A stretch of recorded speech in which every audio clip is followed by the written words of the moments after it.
To report. जब Simon Commission Bharat आया तो उसका विरोध पूरे भारत में हो रहा था। उस समय भारत के सचिव ब्रैकनहेड ने भारतवासियों को चुनौती दी कि भारतीय लोग सर्वसहमति से संविधान की रूपरेखा नहीं बना सकते।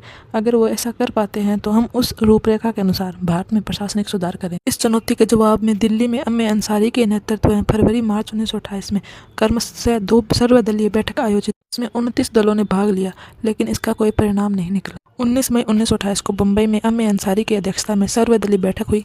इस बैठक में संविधान के प्रारूप या रूपरेखा समिति का गठन किया गया, जिसमें अध्यक्ष व सचिव के अलावा 9 सदस्य थे। इसमें 2 मुस्लिम लीग के सदस्य शामिल थे, एक सिख था। संविधान प्रारूप समिति के अध्यक्ष अमल नेहरू, मोतीलाल नेहरू एवं सचिव जवाहरलाल नेहरू थे। मोतीलाल नेहरू व तेज बहादुर सप्रू ने मिलकर इसकी रिपोर्ट तैयार की। 10 अगस्त 1928 को इसकी रिपोर्ट तैयार की गई। इसमें 7 अध्याय, 2 सूची और 3 परिच्छेद थे। 28 से 31 अगस्त 1928 को लखनऊ में सर्वदलीय बैठक बुलाई गई, जिसमें आरंभिक रूप से रिपोर्ट की सहमति थी, किंतु बाद में मत नेहरू रिपोर्ट की मुख्य बात भारत को अधिराज्य का दर्जा दिया जाए, जिससे तात्पर्य ब्रिटिश राष्ट्रमंडल के अधीन स्वतंत्रता से था, जिसका विरोध जवाहरलाल नेहरू, सुभाष चंद्र बोस, अयंगर ने किया और वो लोग पूर्ण स्वतंत्रता की मांग करते थे। नेहरू रिपोर्ट के अनुसार प्रांतों में द्वैत शासन नहीं हो, सांप्रदायिक निर्वाचन पद्धति नहीं, गवर्नर जनरल केवल संवैधानिक प्रमुख होगा, जिसकी शक्तियां ब्रिटिश शाही ताज के समान। नेहरू रिपोर्ट में नागरिकता की परिभाषा दी गई। 19 मूल अधिकारों को प्रतिपादित किया।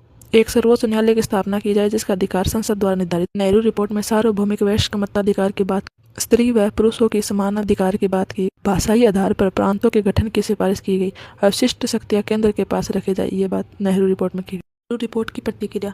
जवाहरलाल नेहरू, बोस तथा श्रीनिवास अयंगर इसलिए असहमत हुए कि रिपोर्ट में पूर्ण स्वतंत्रता की बात नहीं की गई।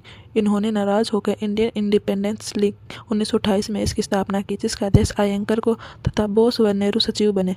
सत्यमूर्ति भी इससे जुड़े हुए थे। सिख लोगों ने इसलिए नेहरू रिपोर्ट का विरोध किया क्योंकि सिखों का मानना था कि सिख जाति को 30% का आरक्षण नहीं दिया गया। खड़ंग सिंह ने कहा कि यह रिपोर्ट रद्दी की टोकरी में फेंकने योग्य। जिन्ना ने भी नेहरू रिपोर्ट का विरोध किया और इसमें संशोधन चाहा। जिन्ना ने कहा कि केंद्र में 1/3 आरक्षण मुसलमान को मिले, अवशिष्ट शक्तियां प्रांतों के पास हो, वयस्क मताधिकार लागू हो, तब तक पंजाब व बंगाल में जनसंख्या के आधार पर मुसलमानों को आरक्षण मिले, सिंध को प्रांत बनाने का कार्य आरंभ हो, संविधान संशोधन दोनों सदनों में अलग अलग तक तथा संयुक्त रूप से 80% तक मतों से हो। मगर इन संशोधन को कांग्रेस ने अस्वीकृत कर दिया। ऐसे में दिल्ली में सभी मुस्लिम दलों की एक बैठक हुई। यहाँ पर सफ़ी गुट व जिन्ना गुट एक हो गए तथा जिन्ना ने 14 सूत्र दिए। मार्च 1929 में यह प्रस्तुत किया गया कि जिसका उद्देश्य था कि भावी संवैधानिक व प्रशासनिक सुधारों में इन 14 सूत्रों का पालन किया।